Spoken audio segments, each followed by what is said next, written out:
የአንድ ቤተሰብ ግዛት የሆነችው ሊክተንሽታይን ሀገር የሆነችበት መንገድ ከተለመደው የሀገረ መንግስት ምስረታ በእጅጉ ይለያልና ባጭሩ እናውጋችው። ከ300 ዓመታት በፊት ሊክተንሽታይን የምትባል ሀገር በምድራችን ላይ አልነበረችም። ሀገሪቱ እንደ አውሮፓውያን አቆጣጠር በ1719 ዓመተ ምህረት ነው የተፈጠረችው። በጥንታዊቷ ኦስትሪያ ይኖሩ የነበሩ አንድ ሀብታም የመኳንንት ቤተሰቦች በኦስትሪያ ብቻ የተገደበ መኳንንትነት አላረካ አላቸው። በሮማው ንጉሠ ነገሥት ፊት ሞገስ የሚያሰጣቸውንና በንጉሠ ነገሥቱ ማዕድ ዙሪያ የሚያስቀምጣቸውን ክብር ፈለጉ። ይህን ለማድረግ ደግሞ በሮማን ኢምፓየር ስር የሚገኝ ተጠሪነቱ ለንጉሠ ነገሥቱ የሆነ አንድ ግዛት አስተዳዳሪ መሆን አለባቸው። ኦስትሪያ ውስጥ ሆነው ይህንን ዕድል መቼም ማግኘት እንደማይችሉ ያውቁታል። ሕልማቸውን ለማሳካት ያላቸው አንድ አማራጭ ነው። መሬት ገዝቶ መሬቱን በግዛትነት እንዲመርቁላቸው በንጉሠ ነገሥቱ ፊት መቅረብ። የገንዘብ ችግር አልነበረባቸውምና ሕልማቸውን ለማሳካት ብዙም አልተቸገሩም።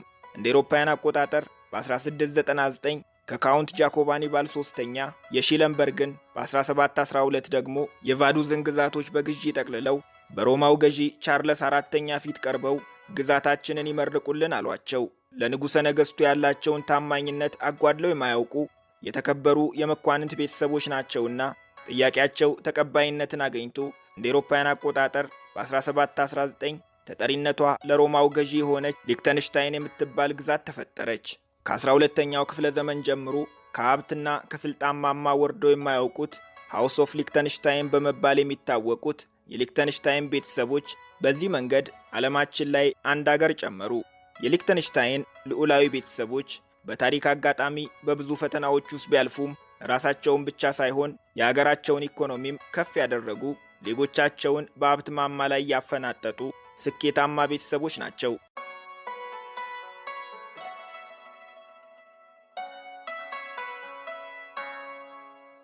የሊክተንሽታይን ኢኮኖሚ ሁለት ሞተሮች አሉት።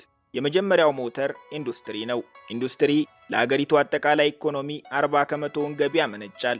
ሀገሪቱ የግንባታና የጥርስ ሕክምና ማሽነሪዎች፣ ኤሌክትሮኒክስና የቴክኖሎጂ ቁሳቁሶችን በማምረት ትታወቃለች።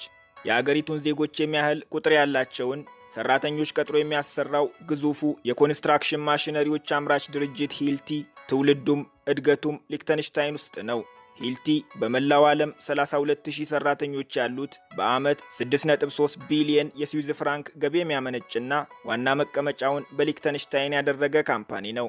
የጥርስ ሕክምና ማሽነሪዎችን በማምረት በመላው ዓለም ገናና የሆነው አይቮክላር የተመሰረተውም ዋና መቀመጫውም በሚጢጥየዋ ሀገር ሊክተንሽታይን ነው። አይቮክላር በየዓመቱ 60 ሚሊዮን አርቲፊሻል